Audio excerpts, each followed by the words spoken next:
Welcome to If These Ovaries Could Talk. I'm Jamie. I'm Robin. And we're your hosts. We sure are. Love is love, and you don't have to make a family by taking a traditional route. If these ovaries could talk, you would say. How do I get the sperm through custom? I am a lesbian. So gay. So gay. We need to tell our stories. It's not your nuclear family anymore. It's not just your mom and dad thing. We're not ruining these little humans. Not for the gay reason. Just because we stay. This episode is brought to you by Trust and Will, StoryWorth, and California Cryobank. Thank you for making our show a possibility. We very much appreciate it. She laughs at me every time now because I get so excited to do that. I don't know why. I'm a voiceover artist. That's why. Stop laughing at me, Robin. Hi, guys. Oh, my God. My favorite part. Hi, everyone. My favorite part is if you could see this, we have a little script. I know it's hard to believe we have a script, but we do. And our news item for this intro is just assholes on public transpo. And I think that's hilarious. We had the audacity to call that a news item, because Jamie. for me right now, it's serious news. Consider this everyone's PSA about, I don't know, I'm What having happened, Jamie? so Just much tell us mom what rage. I have so we take my kids take 2 public buses to school, and I have a 3-year-old with me now. So there's 2 kids, and one of them is 3 that I have to get on 2 separate city buses. I cannot explain enough how pissed off I am at people on buses. Listen, folks, if you are an able-bodied individual and you see somebody who needs a seat more than you, get your ass up and offer your seat. I got on the bus this morning. It was a crowded bus. I'm holding Orion because he's crying because he doesn't want to go to school. I have his backpack on my back. My daughter is like, Mom. I am clearly in mom turmoil trying to get these 2 children on this dang bus. And it's packed. And there's a sea of people in their seats just staring at me. And I accidentally bumped one woman on her shoulder with his bag. And she gave me the dirtiest look. And I was like, sorry, while my child is screaming crying. He wasn't screaming. He was crying in my arms, and I'm getting jostled around on a moving bus. Nobody made a move to get up. You think that I haven't, and also, let me just say, I'm sounding so mad right now, but this is what. You do sound a little every mad. morning I've been going through this. It's not just one day. It's every morning. People don't get up. When you first started telling me about the bus thing last week, I was like, oh crap. I'm like, have I ever said to my kids, because they're just starting to go alone to school. I'm like, have I told them they need to move over? I was like, I do need to reiterate it. And that's on my list of things to do. But I thought, you know what they have is they have a whole lifetime of seeing me get up anytime anyone needs a seat and run to help someone. So you have to model it too. Yes, you have to model it. But here's what really pissed me off. We go one stop. Mind you, everybody is looking at me. Everybody's like, oh my God, they're so disruptive. You know what I mean? Just looking at me with angry eyes. The whole back of the bus, almost, except 3 people, got up and got off the bus. That was their stop. Oh, come on, man. You couldn't get up. That's awful. You couldn't get up. That's awful. And you know what I did? I was so livid. at that point that I did say out loud, very loudly to my 7-year-old, all these people couldn't have gotten up for us? All these people? This was their stop? I did that. It's just, have a little compassion. Yeah. Look around, have a little empathy, have a little compassion. A little consideration. So I'm sorry I sounded so angry, you guys. It's really... Do you feel better?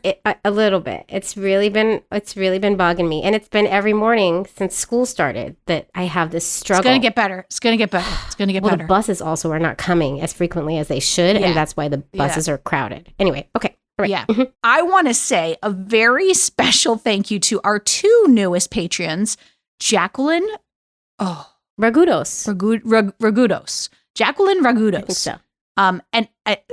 Sure. I think that's Jacqueline. perfect. Jackie. And Ellen Chamberlain. Thank you both. Oh my God. We are so appreciative that you joined us. And if you would like to join with my new friend Jackie and Ellen, do you want to help us make content for LGBTQ families? You can join our Patreon community and you can do just that. And you're doing a good thing and you're going to get bonus content. Oh, and at the gestational carrier level, you're going to get video interviews of most of our episodes that are dropped a day early without commercials, unedited. Oh my God, all of that. You just have to head over to patreon.com/ovariestalk. You're going to want that.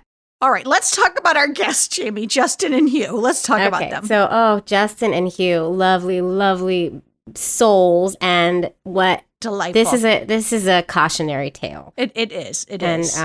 what happened was they used an acquaintance to do a kind of like a DIY surrogacy, and the woman was also the egg donor, and she got pregnant, and then she disappeared. It's like your worst nightmare come true, Yeah, and it is.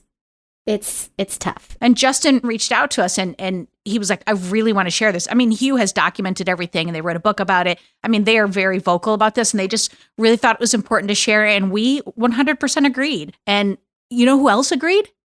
Helen. Even Helen was like, you got to book these guys. Yeah, we really wanted to share this story for you guys. We want everyone to hear it. Yeah. Okay. Helen's giving me the wrap it up signal. She's literally sitting there she's about to hit because play. we can't tell the story as well as they can. So Helen. That's right. Helen, roll the tape. Hit play. Go ahead. Roll it. She's not real, guys. Hugh and Justin. Welcome. Hello. OMG. Thank you for coming. We're so excited. We have to start with you guys with the elevator pitch. You're going to give you 30 seconds to set up your story. Are you guys ready? 30 seconds or 30 minutes? No. Well, you'll get to expound on it, but we're going to start with 30 seconds so people know what the hell we're talking about. You got to give us your story in a nutshell. 30 seconds. Okay. On your mark. Get set. Go. You start. Okay. It all began when we were looking to expand our family. We wanted to first foster to adopt, and then that wasn't really going through because they weren't really having classes. So we had a mutual friend come forward and want to be a surrogate. And we thought about it long and hard. And we finally said, okay. And then it turned into pretty much a nightmare where we got ghosted and had to fight for custody for our son. And that's where we are today, 5 years later. Whoa. And that was exactly 30 And that seconds. was good. That was 30 seconds. I was watching her clock. That was good. I honestly, I'm not going to lie, Hugh. I'm not going to done. lie. I didn't think you were going to be able to pull this off. I didn't really either. didn't. I didn't either. And you guys were telling us right before we hit record that, Justin, you said you found our podcast because you were looking for stories like yours. You wanted to hear your story mirrored back to you, which absolutely. is the whole reason this whole podcast began. And you said, Hugh, that you still really haven't heard your story completely. So we're so glad to have you tell this story about one of the things that can happen to our families. Although we're not glad for what Right. happened No. to you No. because it sounds like it's horrible. But let's just get right into it. You want to start a family and you decided you were going to do surrogacy. Talk to us about what your plan was. Surrogacy we had thought about before we started everything. And then we looked at prices and stuff. And we were like, okay, we're South Georgia. This is financially not really one of our options. So we were going to go the route of foster to adopt. And at that time, they were doing a lot of staffing, mixing around and everything with defects. So it wasn't a lot of training to be done. So it was looking like it was going to take us way longer to even get certified to be foster parents. And then he had posted it on Facebook that we were trying to look. And then he just had one of his friends that he went to high school with randomly message and say, hey, I have always wanted to be a surrogate. I would love to do this for you guys because I know she was in a gay relationship as well. She's like, so I know how hard it is.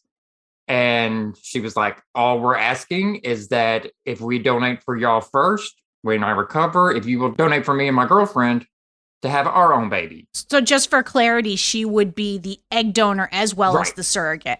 Okay. Right. And then we would be sperm donor for her and her girlfriend. Okay. So we told her, we were like, let us think about it. Just so happened we were going to New Orleans for the weekend.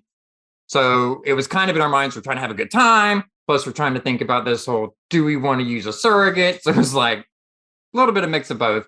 But after the weekend, we were like, you know what, let's do this. If we found somebody that is willing to do this for us, we should be willing to do this for them. Because our big concern was we didn't know if we were ready to be a sperm donor and have a child of ours out there that we didn't know. Right. But we came to grips with, okay, if she's going to do it for us, let's do it for her because that's what she's giving you should her happen. egg, right? Yeah. Right. And he has friends in South Carolina that has done this before. The Yeah, same and it's exact gone setup smooth. with the egg donor who is also the surrogate. Yeah, Right. and they have 4 kids. Wow. Although That's now gone that they're smooth. not together anymore, but they still co-parent beautifully. It still worked out for them. So Right. my question to you is, how long had you been in the whole foster to adopt cycle? Maybe a Two- couple months. Okay. But this came up and boom, let's do it. Let's go for it. What's the legality? I know in New York State, you aren't allowed to be a surrogate and the egg donor. What's the legality of it where you're from? Do you know? I assume you do now. Yeah, because she lives in Alabama. So really, there are no surrogacy laws in Alabama. There's none that permit it. There's none that prohibit it. So there wasn't really much of, from the laws that I did read, it was okay for someone to donate their eggs and be the surrogate. It was kind of like a gray area. It was kind of like, if you want to go rogue and do this yourself, go ahead and go rogue. But could you get lawyers involved and sign up paperwork, or does it have to be something that you do on your own completely without the law? We could have. Yeah. Okay. Yeah, we could have, but again, the laws that I was reading was pretty much the paperwork didn't really mean anything up until, because I think it was like 24, 48 hours after birth. Anybody can change their mind and be like, we're not doing it. This is done. We're going to co-parent. So we had talked about drawing up papers. And then that's when she sent us the infamous message of, well, I'd never do anything to screw y'all over.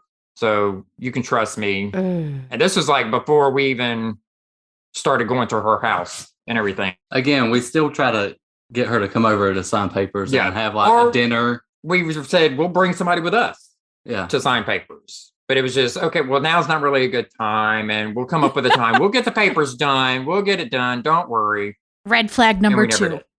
Right. And from the beginning, in my mind, I'm like, I am keeping record of everything. This right here is all text messages, emails, Facebook. That's a big binder. Posts. For our listeners, he has a 4-inch that is 3-ring binder. All the way from day one where she first messaged him.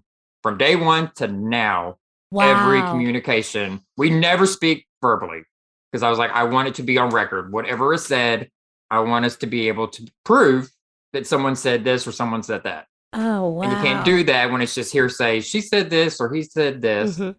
That's actually kind of the boat we're in right now. I was going to say, right from the get-go, it seems like maybe you had some little inner voice saying, I better protect myself, because if you're like all like, she said I would never screw you over and you're going forward with this, are you just that type of person that backs everything up automatically? Or were you like, I have some weird feeling? Usually, yes. Now, I most definitely am.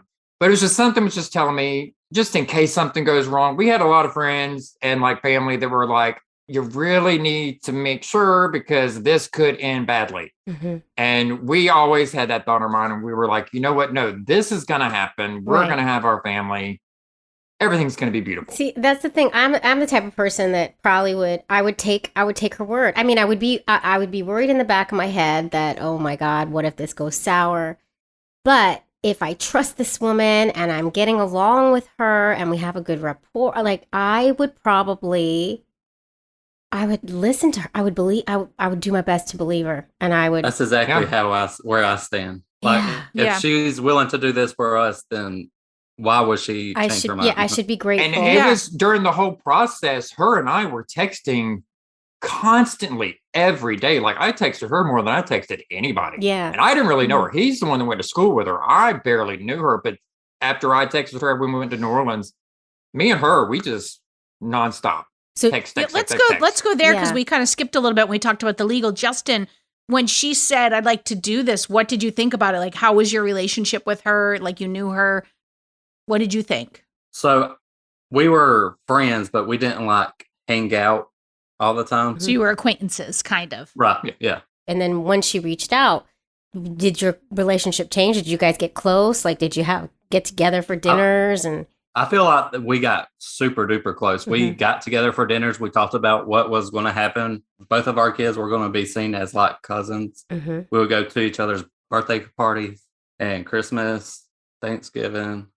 How did you do? I just want to know this because we ask every couple this. How did you decide who would donate? You don't have to tell us whose sperm it was. We don't need to know who's the biological father. Oh, we will. If you saw a picture, 100% identical twin. To Justin. This one. Yeah. There's 13 years difference. I'm 42. He's 29. So I was like, you know what? It's probably best if we go with you because you're probably going to be a little bit more better swimmers. Fertile. Yeah. Or yeah. So I was like, so that's how we were just going to be like, you know what? that's decision made. We're not even going to worry about who's going to be bio dad. Oh, great. Wasn't a big deal. Great. Let's go with you. Yeah. And so you got together, you decide, yes, let's move forward.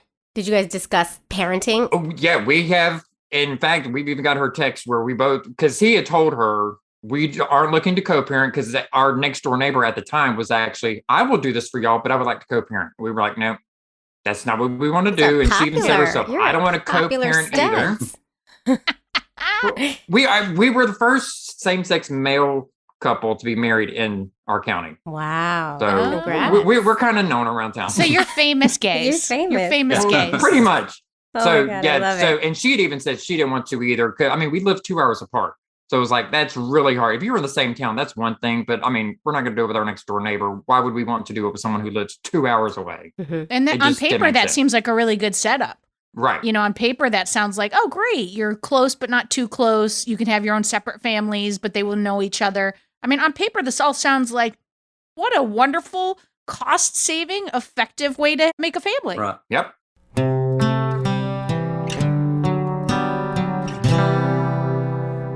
You get a baby and you get a baby. Everybody gets a baby. Well, kind of. Okay. Everyone has a great chance to make a baby with our special 90-day level 2 donor information subscription at California Cryobank. And also, did we mention that this is a free offer? That was my Oprah. You can know shop what that sperm for free, y'all. That was Oh Oprah. my God. Okay, well, listen, here's some info about California Cryobank. Did you know that less than 1% of applicants get through California Cryobank's stringent screening process, Robin? Did you know that? I did. And their quality assessment is super comprehensive. We're talking checking for infectious diseases, giving physicals, genetic screening, evaluation of personal and family medical history, comprehensive psychological screening, a criminal background check, and much more. Seriously, more. And you know what the more is, Jamie? Both What? you and I used California Cryobank, and we have lovely children. We sure do. We have lovely children and we love our kids. And we wouldn't have them without California Cryobank.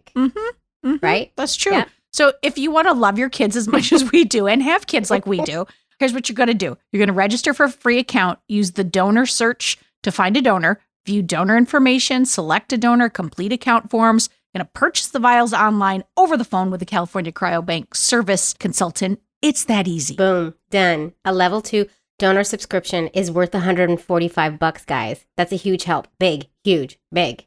I love this offer. I mean, just go to cryobank.com, open a free account, and use the code OCT to activate your free subscription today. That's cryobank.com, cryobank.com. Make those babies. And then you're going to come and tell us about it because that's the point. All about it. Cut to. Cut to, it was because I'd been texting with her so much. I remember it was May 7th, in 2016. He was running a 5K with some of our friends down in Tallahassee. I went spectator, not a runner. No, thank you. Ditto. So I knew she had taken a pregnancy test the day before, and she said it was negative. And this was the weekend where she was supposedly would have been starting. So she was going to be taking pregnancy tests. And that morning I texted her at the run and I was like, have we tested yet? And I got back, yeah, negative. And I could just tell and how she said, yeah, negative. She was lying. Just based on 2 words? Well, it was because we had been texting so much and I kind of knew how she talked and like when she was excited about something, because she usually was excited around the testing with the pregnancy test time. So I was like, it's a little odd that today you just said, yeah, negative. But I was like, you know what? You're thinking too much. Put it in the back of your head. Don't even worry about it. May 9th, that Monday, we're both blocked on Facebook. Yeah. So I was like, super red flag. And I went straight to him and I was like, she's pregnant. I can tell you 100% she has blocked us on Facebook. Something's going on. Oh my God. So I immediately Yeah, no texted conversation her. about trying again, just block. Yeah, I immediately texted her and I was like, I don't know what's going on, but we're blocked from Facebook. And she said, oh, I deactivated it. There's just so much going on right now that I just had to deactivate it. And then I had one of our friends pull her page up, not deactivated, still on Facebook. that's when it hit me. I was like, maybe that's why she came after us, because we live 2 hours away. She could be pregnant in the town she's living in. We'd never see her. We'd never know she was pregnant. Nobody up there, they all knew that she had a girlfriend. So they weren't probably going to ask questions. Hey, how'd you get pregnant? So that's when it hit me. That's probably was her end game to begin with, was, hey, let's get somebody to get me pregnant. Then we got a baby. They'll never know about it. Seems so It's so dark. crazy. It's Yeah. It's also crazy because there's all kinds of Facebook groups with donors. Like, there was other ways to go about this rather than just like stealing your child. We later found out that another guy that she was friends with came forward and told us that she had tried this before with him, but in his mind, he was thinking, oh, she's probably going to try and hit me for child support. So no thanks. And he didn't do it. And that was a year or two before? Yeah. It was like a year or two before we did it. Huh. But we didn't find this out until months later. Wow. When I started my investigating. Yeah, I was going to say. But you know where she lives. So, Yes. I mean. And then it was a couple days later, she told me that she was having pain and she thought maybe she had ovarian cysts because she had them before in the past. And again, in my mind, I'm like, lies, lies, lies. I know something's going on. And then she was like, I'll make a doctor's appointment. And then out of the blue, she was like, oh, but we've moved up to second on the insemination list for the clinic we went to in Dothan. I was like, why would you just randomly tell me that? Did you know she had been in a clinic before? No, this is the first time she told us. I was like, why would you just randomly tell me this? Right. That's now odd. she's trying to act like she had another donor and that she got pregnant that way. Like, oh, we're going to go to this clinic in Dothan and that's how I'm going to get pregnant instead. Oh my Then God. she said she made the appointment. The doctor found cysts. She had to take medicine, come back in a couple months, see if they had gone away. Again, I'm like, this is all lies. I mean, all the little lies. I don't understand why she wouldn't just say, I don't want to do this anymore. Sorry, guys. I'm backing out. You know, then you might have been less suspicious. I don't know. Lying yeah, it's not 101. even a good liar. That's just the beginning of them. And you so, have no, but were you friendly with the girlfriend? Kinda, not really. Her girlfriend was like really shy. So we didn't really talk much, like maybe here or there when we went to the house. I never texted the girlfriend, never messaged the girlfriend. So I ended up at the end of May texting her and I was like, I know something's going on. I believe you're pregnant. I believe you're trying to hide from us. I don't know why you're doing this. You could have just talked to us, this and that. And then a couple of days go by and she tells me she didn't have minutes on her phone. Still don't know that. Oh my God. But that we were crazy for assuming anything like that, coming up with stuff out of left field. But she was not pregnant. She never would be pregnant from Justin. She hopes we find our family somewhere down the line and we have a beautiful family, but it was not going to be with her. She's done. Boom. How did you find out she was pregnant? Like, how did you get there if she's doing this? Mutual friend. She posted a selfie bump picture Oh my God, she's so in dumb. August. And we've got tons of mutual friends at the time. I guess she didn't realize. And then that friend sent us the picture and they were like, isn't this the girl that y'all said was going to be your surrogate? She's like so many months pregnant right now. Oh my God. And as soon as I saw it, we're like, we're calling a lawyer. It's over. Yeah. Oh my God. Who does this? How does I'm this? So sorry. I know. She What does kind of this. person does this? Oh my goodness. Okay, so, I mean, the anger that must be coursing through your veins at this you moment. have no clue. I don't know how I would contain myself. It was a lot. To this day, it's hard to contain it. I'm Yeah. sure. Yeah. So this whole time, I'm thinking that, yes, she is telling the truth. Oh, I'm giving her the benefit of the doubt.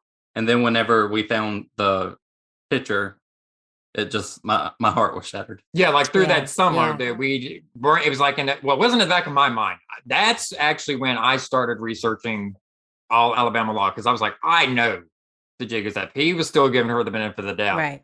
Now what? Now you're at a lawyer. Okay, now we're at a lawyer. And because she lived in Alabama, we needed somebody that was licensed in Alabama. He, at the time, was only licensed in Georgia. So he was going to bring forward a breach of contract and fraud suit against her. And then he had a partner in his firm that was going to handle our custody on the Alabama side because she was licensed. 2 weeks later, after we signed the contract with them, the Alabama lawyer goes on maternity leave. So that gets pushed. We weren't even told she was pregnant at the time when we signed the contract. Yeah. It was just, she's going to handle it. Y'all are good to go. So he called her and got a hold of her, and she was like, yeah, I am pregnant, but it's not his. So I don't know what they're even talking about. But yeah, I'll do a DNA paternity test. I got no problem with that. Oh my God. So we're like, fine, Great. perfect. We're going to get her. And then she emails him back and she's like, you know what? I just talked to my doctor and I'm just going to wait till the baby's born because I don't trust any pre-birth or DNA test. And we were like, it's non-invasive. Here is the research on it. The baby will not be harmed. You will not be harmed. And then it was just, y'all are just ridiculous that this is a waste of my time. Justin is not the father. I went, and one of the funniest things she said that I thought was that in her family, she was always told not to discuss her sex partners. So she's not going to tell anybody who she had sex with to get pregnant. And I was like, really? You went through all of this and now all of a sudden your sex life is private? So that's when we found out she was still legally married from 2012 to a male that she had a daughter with. But she hasn't been with the guy since 2012. Did the She's been with girlfriend the know? girlfriend. The girlfriend knew, Oh, okay. but Okay. they never told us. We just thought her daughter, there was a bio dad and he was not in the picture. We had no clue it was still her legal husband. So now we get it thrown into in Alabama, in most states, the legal husband is presumed to be the father, Oh no. regardless if he is or not. Oh no. Oh my God. Oh, do you think So- she knew this all along? And she, Oh God, no, Possibly. Jamie. She sounds dumb as a box I of don't know. rocks. I don't know. She's gonna listen to this. She might listen to Good. this. I hope she does. She's a No. horrible human being. I think possibly she knew, but I think after she acquired a lawyer, she probably knew because that was their direction they were going to take it was, hey, she's still legally married. This guy's the father. So then I had to go on a hunt and find husband. Holy shit. Okay. All right. Okay. The plot 'Cause thickens. it's a small town. We found him. Yes. He signed affidavits. He went with us to court and we're standing in front of the judge the first time.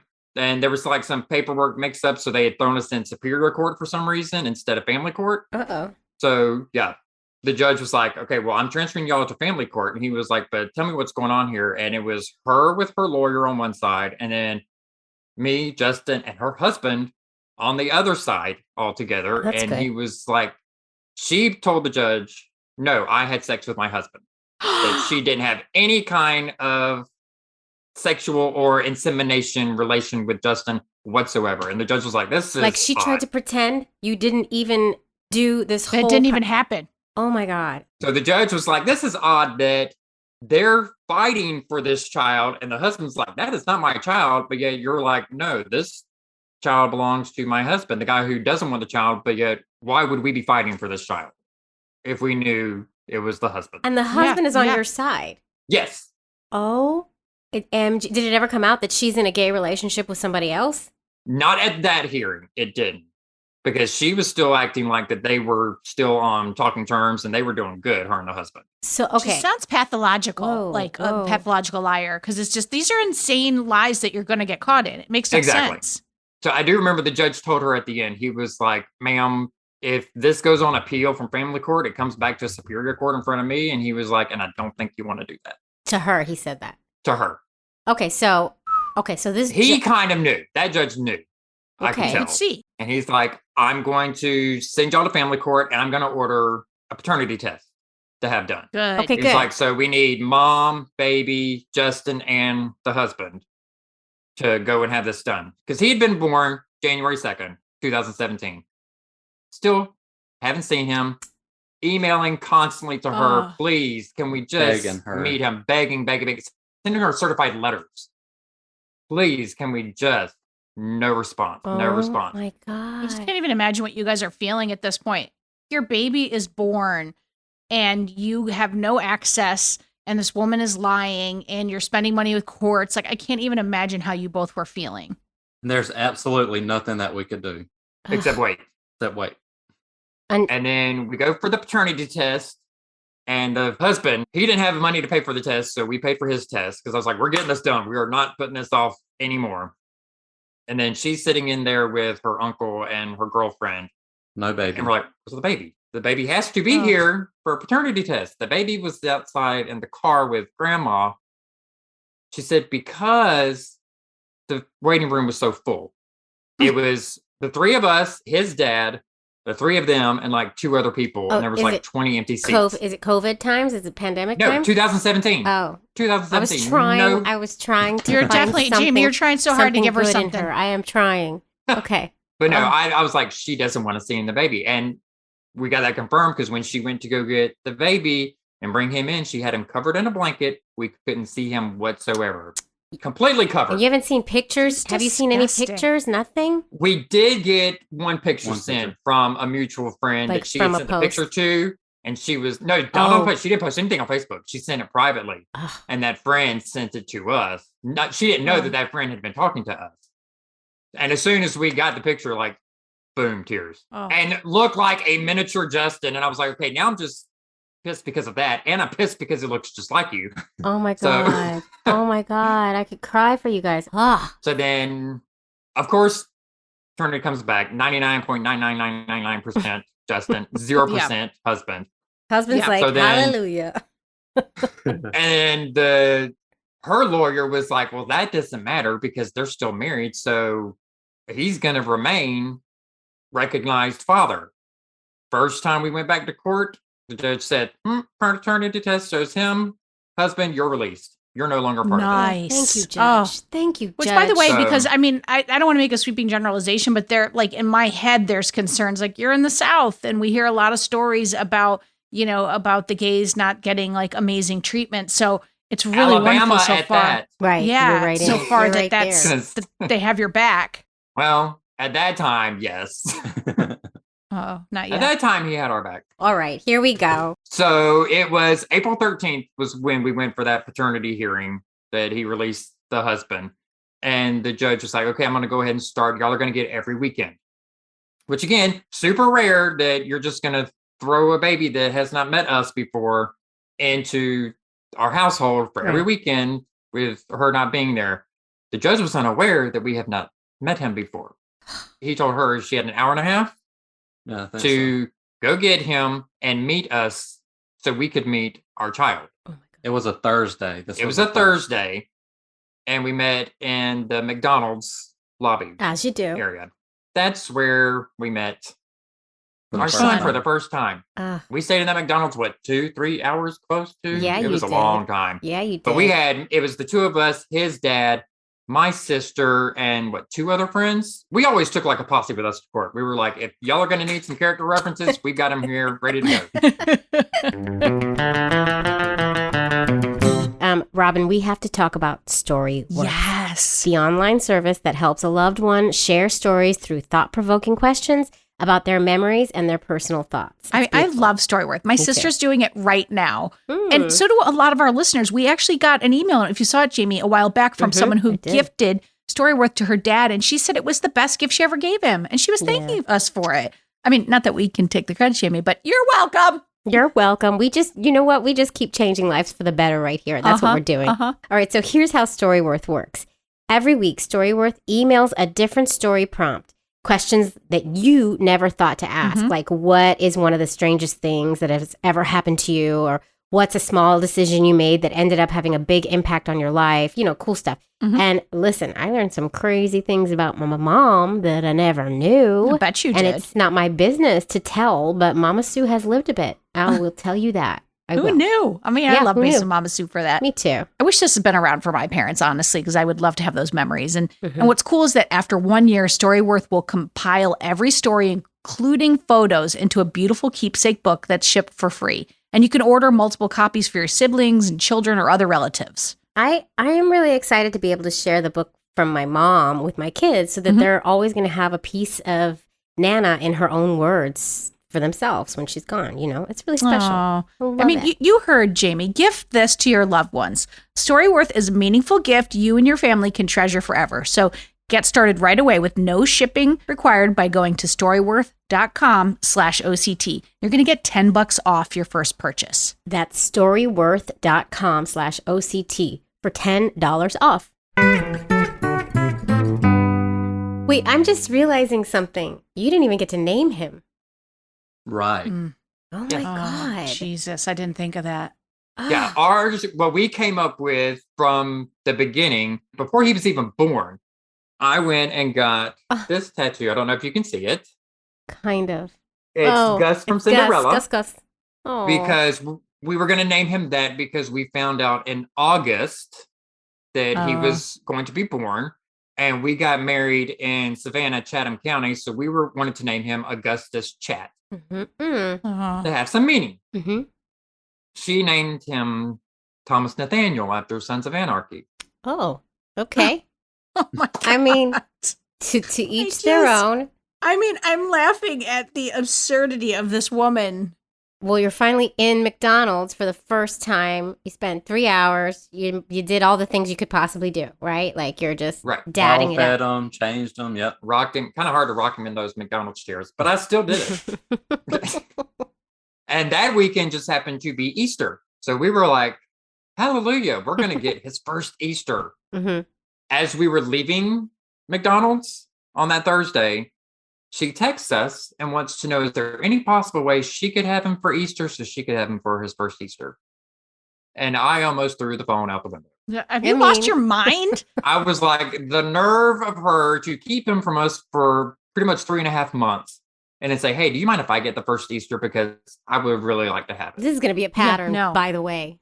Yeah. Oh, yeah. Oh, yeah. So how long did you have him for weekends before it got ratcheted up? What was the next step in court? Because I assume you're not done, that you want to move this. You're like, we're getting our child. Right. So it was June of 2017. So it was like just a couple months later. And we go back to court because right now that was just a temporary fix. And then we went to court and the judge made it to where split joint custody. And then it would be week on, week off. Like we would have a week, she would have a week. We would have a week, she would have a week. And it would just continue like that. And then we would split holidays. We still were not happy with this. The reason why we did it was because the GAL came to us and he was like, hey, this is what I'm recommending. And if y'all don't want to do this, then he's going to set it for a hearing. And that could take up to 6 months. Right. So and we didn't. At first, we were like, "Oh my God, we want more time with him, but we don't want to just have weekends for another 6 months." Yeah, and then you don't know what the outcome is going to be with that. Exactly. But the whole thing is, when you went into this, you were not sharing custody. Yes. This was your baby. Yeah, now all of a sudden you're forced into some co-parenting thing with a lunatic. Oh my God. I hope you are listening. I know. You just really want to make this woman mad, Robin. I'm not judging. I mean, I don't like what she did to you at all. You are too really judging. wrong. She stinks. Her and I still to this day don't get along. She has me on block. So well, I mean, yeah. Now, does that end it? Like that's where you're at? Is like you have joint custody? So, No. Okay, so now the thing that really irritated me after that hearing that we went to, where the jail was like, "This is what I'm recommending." After everything was done and we agreed, and the judge said, boom, that's what we're doing. Here's the order. He came back, the GAL came back up to me and he said, you know what? I really didn't get to hear her side of the story or go through over everything. And I was like, are you kidding me? You just said this is what you're recommending and you haven't even done your work. Yeah. I was like, I feel like had you done your work, this would not have been what you recommended. Yeah. But we were stuck because we said, okay, this is what we're going to do. So again, we just kept the record keeping and everything. There was doctor's appointments she would schedule and then cancel. Ones that she would schedule, tell us about, we would show up. And then when we showed up, found out, oh, nope, she called the day before and rescheduled it. Didn't tell y'all.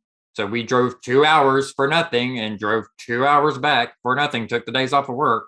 It was kind of like a game to her, I guess, like to see just how mad she could get us. One time that really made me mad, she texted him, it was maybe 10-ish at night. And she was like, I'm running him to the ER. He's got fever, fussing, blah, blah, blah. It's like 103. I'm heading there. Just wanted to let y'all know because we had to immediately notify the other parent if something happened. Oh, I was going to say, well, that's something to her merit, but no, she had to do that. It was court ordered. Okay. And then, it was court ordered. Stop trying, Jamie. Stop trying.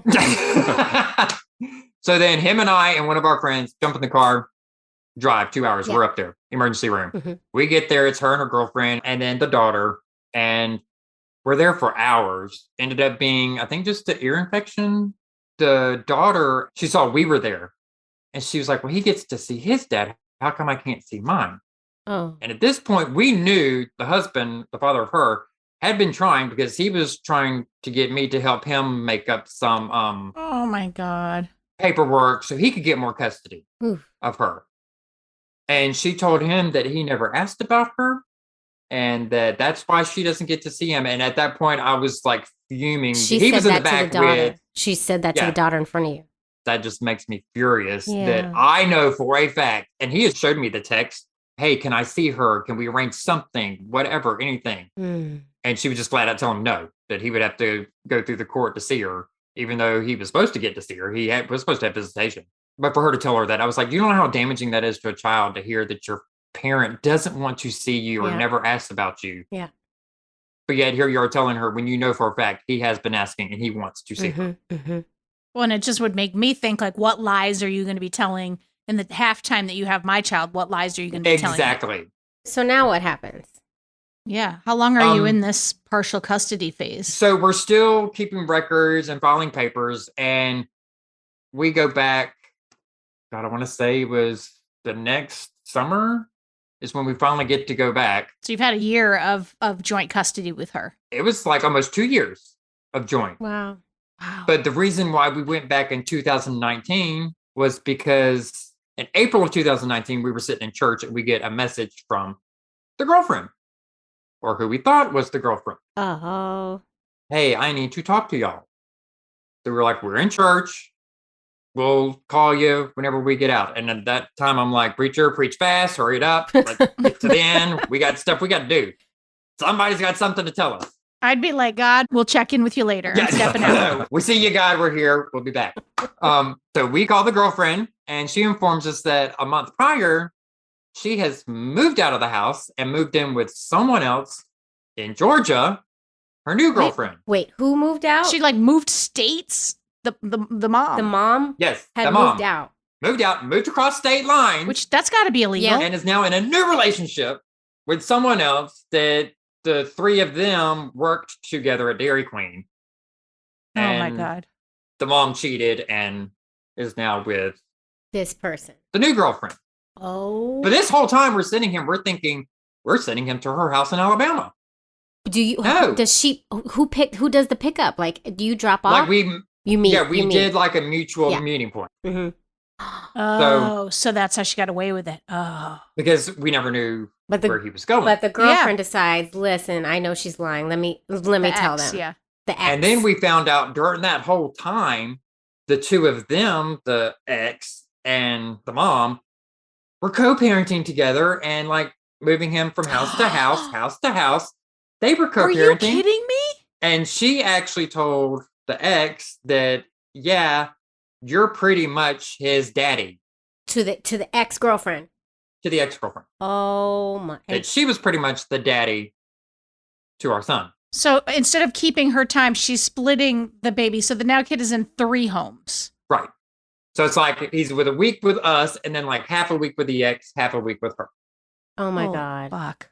Oh my God. So then we were like, we're done, taking it back to court. And Now you're screaming, emergency injunction. Like, I That's- don't even know if that's exactly. real, but that's what I would do. Yeah, the emergency, it took, we filed it in April when we found out, and we didn't get back into court until July. That's how long the emergency took. Ugh. And by that time, she moved back to Alabama. Also, you were And- sending the baby to a house that you were not in. Somebody else's house. So Yeah. Exactly. And it was weird because from what I gathered from the text, it was like she would send him, and then when the ex didn't have him, the ex had her daughter. So it was like Oh the my two kids were like God. hardly ever together. So I can imagine how bad this is for the kid too. You know, that all that like shuttling around and Exactly. And that we had no clue what was going on well, I whatsoever. think just the lies. The lies are what's going Yeah. to damage these children. All the lies. Yeah. In July 2019, we go back and we couldn't find any lawyer in the area because she had gone to all of the lawyers in the area. And they were like, we can't take your case, conflict of interest, because we've already heard about it. Oh. So we were like, fine. So since day one, the custody side has pretty much been the two of us fighting for Mhm. ourselves. Right. During this time, the judge was being a little lenient, letting me speak a little bit, even though it was technically between Justin and her because they were bio parents, and I was just technically a step parent. Mhm. So he was being lenient, but then at like one point he was like, "Are you his lawyer or his husband?" He was like, "Because you got a lot of legal talk," and I was like, "I've been preparing for this for years." I was like, "So Also, shut up. And also, like, just to be clear, like the LGBTQ like discrimination and that really pisses me off because it's you two that planned to have this baby, you two that, you know, were lied to. And I know Justin is the biological donor, but still, like, that's This bullshit. was your baby from Right. the Yeah. start. They were like, This is we're not both going of to your treat it babies. as a surrogacy because surrogacy's not really legal in Alabama." And then I piped up and I said, "There's also no statute that prohibits surrogacy. So we're kind of at a moot point here. Good for So you. you can't fight that there is no Good for you. surrogacy when it doesn't say that Doesn't we can't say do anything. surrogacy." I think it was after that hearing that her lawyer dropped her and she Oh. was on her own. I just thought of something else here. So you were not on the birth certificate. You were not legally recognized as fathers at all. Then we get the bio test, and we find out, yes, Justin is biologically a parent. Right. Did you then get legal rights? Like, are you known legally as bio dad to this baby, Justin? Yes. Yes. And then, but now Yes. Hugh, He immediately got the rights. I am still nothing. step parent. But are you a like, are you legally, like, because, you know, we No. had to do second parent adoption, make sure that all of us non-bio moms actually are legally, have the legal rights to the kid. You don't, Hugh, you haven't been able to do any of that. So you are No. in name only step parent, right? Because she refuses to step away. Yeah, she would have to relinquish her rights. You Right. can't have 3 parents. It's Yeah. really not fair what she's done because none of this should have happened to you. This should have been your baby. You should have been able to make all of the decisions. There should have been none of these problems. But He now, was supposed to be in the delivery room to cut the cord. of course, yes. Yeah. That You was too, part of the though, agreement, Hugh. too. Like, I mean, this is your Oh, baby. not me. I'm not good with blood and guts. Okay, no. so not you. But no. my- I will be happy to be right outside the door. Yeah. She's put such a terrible wrench in this, and it's not fair because now Yeah. there is a mother who really does want rights to this baby, and you can't take a baby away from a mother either, right? Like, I mean, I don't know. So what? Although what- she was an egg donor, she wasn't a She mother. was an egg She donor, but- agreed to be an egg donor. I know she's really fucked things up, and it makes me mad.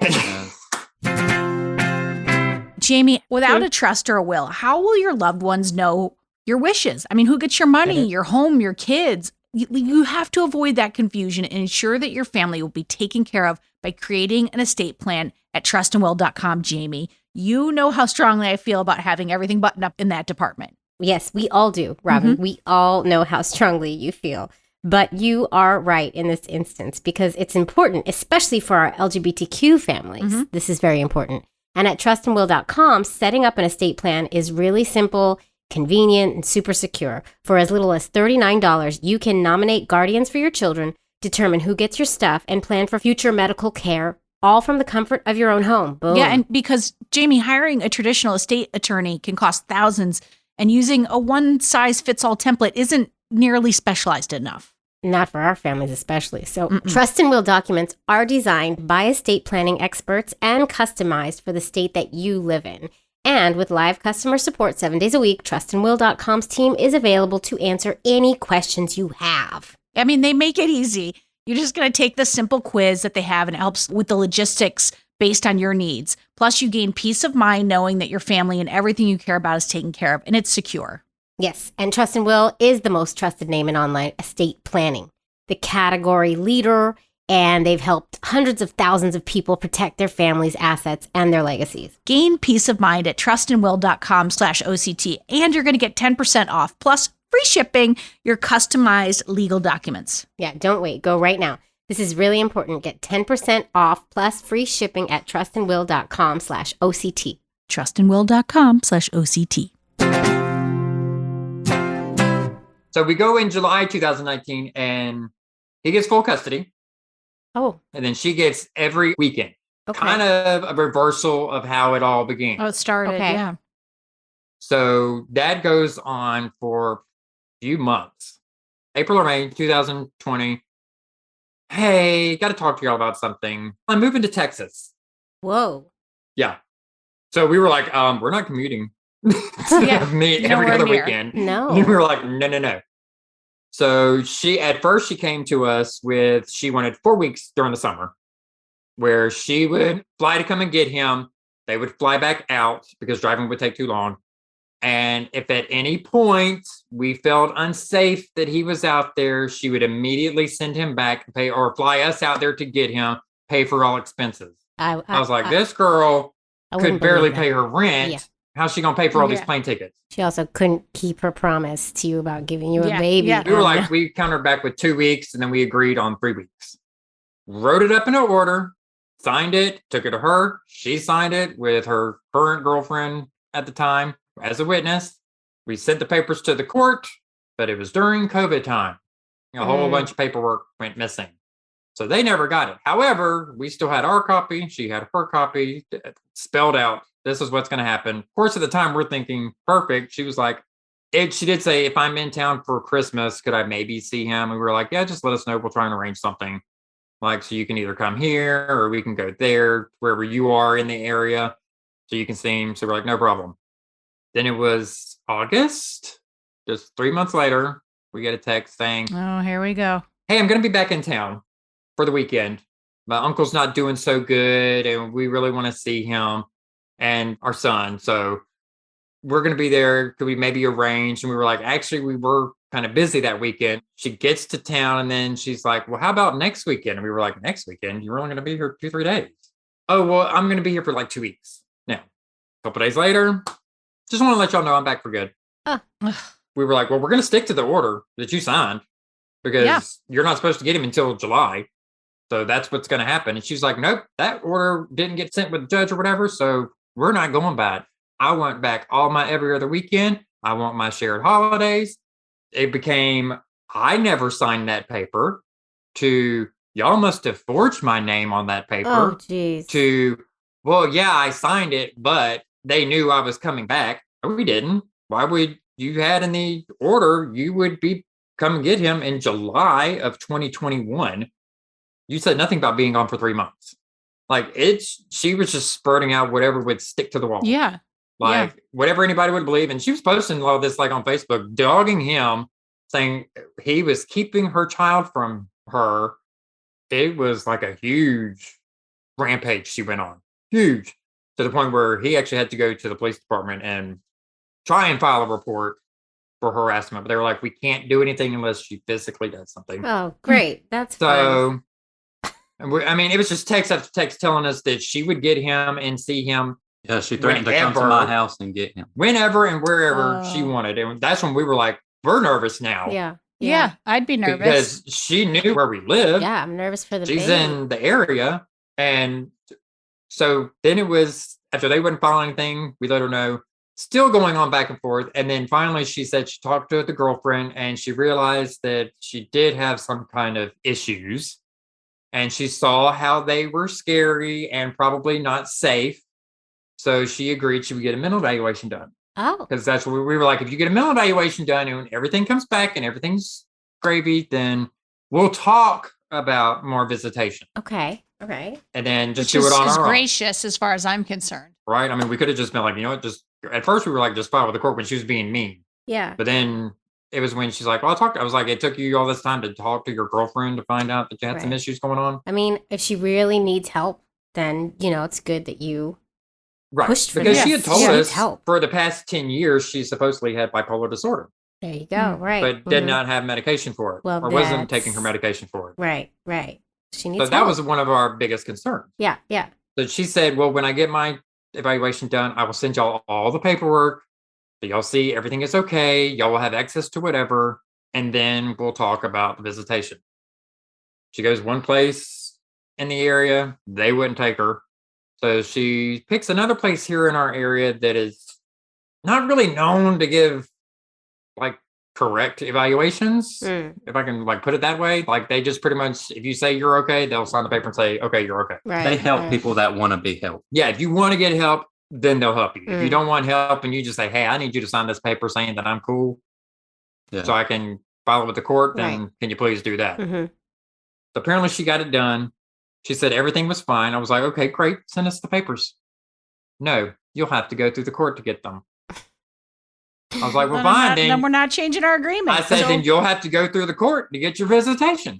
And then it started back on the whole, we're not sticking by that agreement that I signed before I moved. This And I is was so like, exhausting. I'm exhausted for you. and it was funny because, well, I mean, not funny, but because while she was in Texas, she really only checked on him 5 times and only talked to him a handful of times too. Oh, And it Because was we initiated. yeah, it. we initiated the calls. We were like, hey, he would actually like to talk to you. Do you have time? She initiated one phone call. Okay, And that's interesting. The whole 3 months she was gone. Because this whole story, the one thing I've been thinking is the only thing this woman has been consistent on is the fact that she still wants rights to the child. That's the only consistency. To this day, she still don't check on him. And I even had feels for like the it's about judge, I was winning. like, these are the dates and these are the times where we initiated the phone call with her or we initiated checking on him.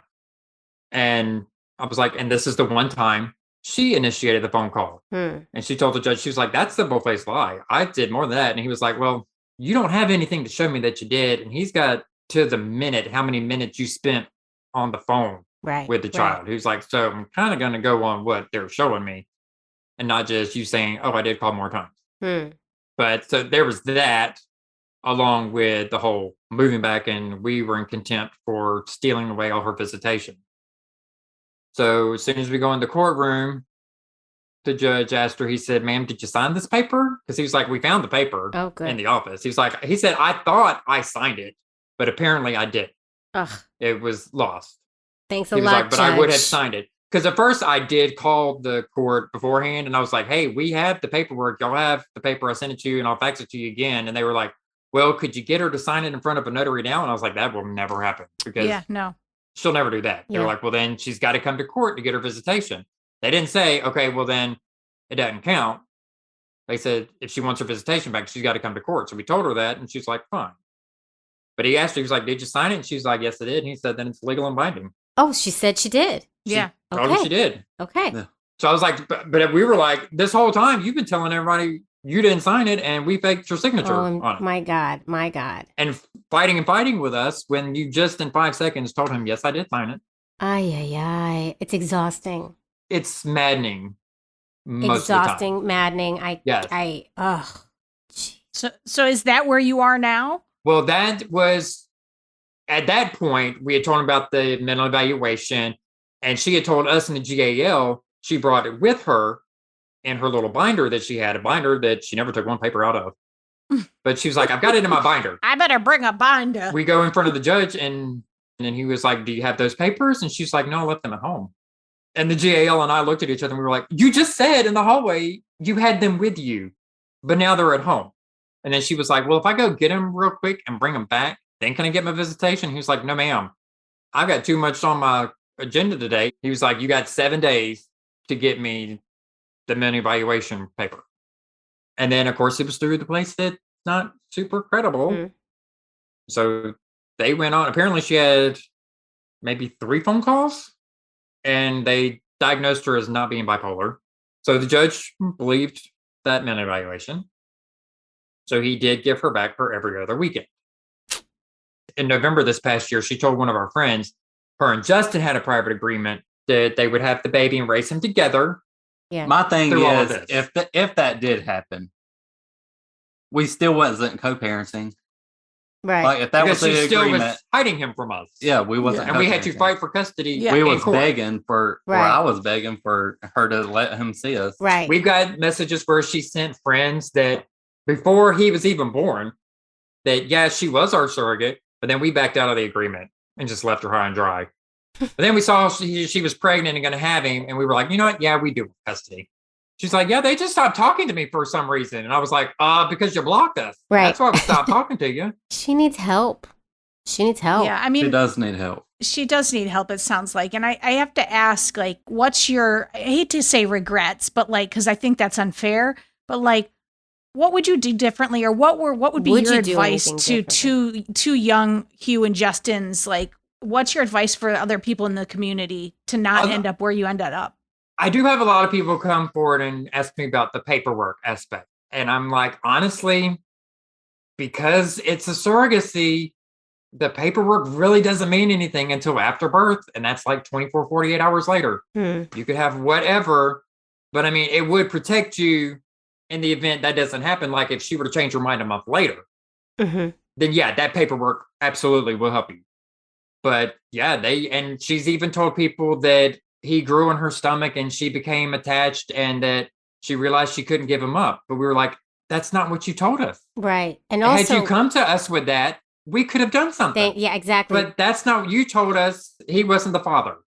Right. Do you think if you had used an egg donor, like with her as a surrogate, that would have changed things? Or like would you recommend that? Or like, I mean, I know finances were a consideration and like, not everybody's got $200,000 laying around. I don't. Right. So like, I think, but within Alabama, with them not having the surrogacy laws really spelled out, that then it could have become a 3-person issue between egg donor, surrogate, and sperm donor. Because it doesn't really say, hey, if it's not your egg, then you really don't have a right, because the surrogate really could factor in them, because there are really no laws about it. So the surrogate could make the fight that, hey, I grew the child in my womb, and I grew attached, so I should have some kind of custody. I mean, I think this is why the agencies exist. Right, because but then it's they like, vet these women you out. guys were, and also they have the legal team on staff, and they are going to walk you through whatever you can to protect yourself. And maybe the person, like just in the way a sperm donor relinquishes their right when they donate, an egg donor might have already done that. So it's like, I think that's why it exists, but then it's also like it's cost prohibitive to many people. So it's like you're back in this position of you were trying to do something that was going to work for you all. And again, we've got friends where it's worked out beautifully. Right. Yeah. So we were like, this will be us too. Yeah. No. Yeah. It went from a dream to a complete nightmare. Right. But you do have son. Like some people say, would you not do it? And I'm like, absolutely not, because then we wouldn't have him. Exactly. I wouldn't trade that for the world. Right. So I was like, yeah, it's been a nightmare, but we have him. But we still kind of live in a nightmare. He doesn't know we live in a nightmare because he never sees it, but we are still living in it outside of the family life. Yeah, it's exhausting and maddening. Well, you guys, thank you so much for sharing your story with us. I mean, it's a cautionary tale. It's heartbreaking. It's all the things, but we hope that your son is okay in the end. And I don't know, I have to believe with you two fighting for him, he will be.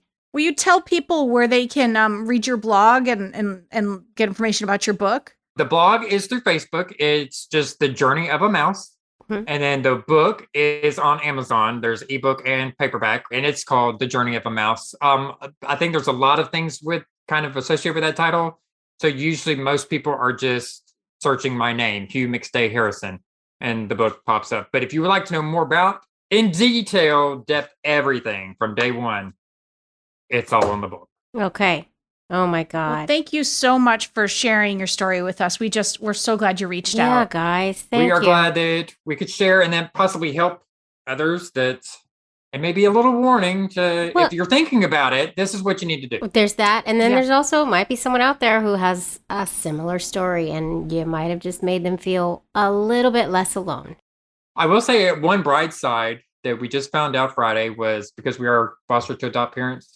The little boy we have been fostering for 2.5 years. Oh, yeah. Congrats. We've been fostering a little boy for 2.5 years. He's 3.5 now.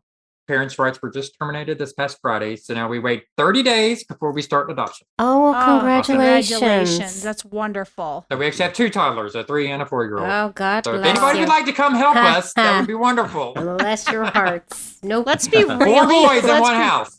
Really stringent about who we let help you, though. Yeah. Let's do that, Yes. okay? We need a resume and Vet them. references. Yeah.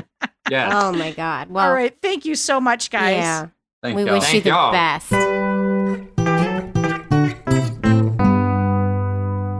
Wow. Woo. Oh, my goodness you- gracious. Imagine Jamie living through what they've been through. No, it's like your worst fear. I mean, Yeah. oh, I mean- I feel so sad. It feels sad them. for everyone. You know what I Yes, mean? Like, you everyone. want that lady to get the help that she needs, and you want the best for their son. But like, there was something so uplifting about, them getting ready to adopt their other child. And like, at least there's that. And those two, they're not ever going to stop fighting for what's best for that kid. And that's amazing. I just hope everything works out for them. And I also do want to say that I do hope that she gets some help too. She gets the help she needs because I think she clearly needs some help. Also, what you should do is go get our book, If These Ovaries Could Talk, the things we've learned about making an LGBTQ family at all major retailers. And if you want to buy locally, you go ahead and check IndieBound because it's there too.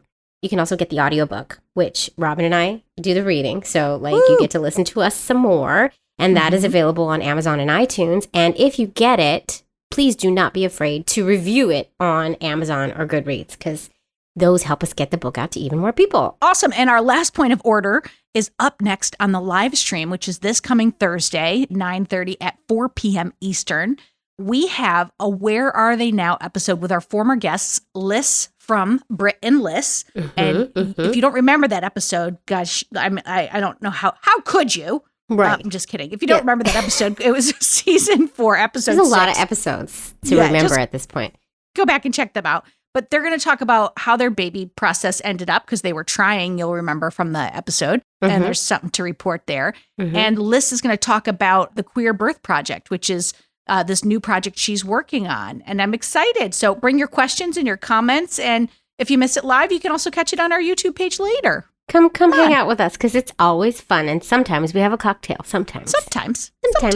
All right, let's keep this conversation going. Folks, join us on the social Ovaries Talk on Twitter, Instagram, and Facebook. And we are also If These Ovaries Could Talk on YouTube. And don't forget to support the podcast and join our community on Patreon at patreon.com/ovariestalk. That's where you're going to get that bonus content, which is super fun. Yes, and a huge, huge thank you to our sponsors, Trust and Will, StoryWorth, and California Cryobank. Oh, and Ellen and Jackie and all of you other Patreons, we thank you for helping us make this show. We thank you for listening anyway. We also, do. We love you guys. Okay, all right. All right, eggs. Ovaries. Clear a seat on the bus for moms. Really? Out. Come on, people. Move Come on, over. folks.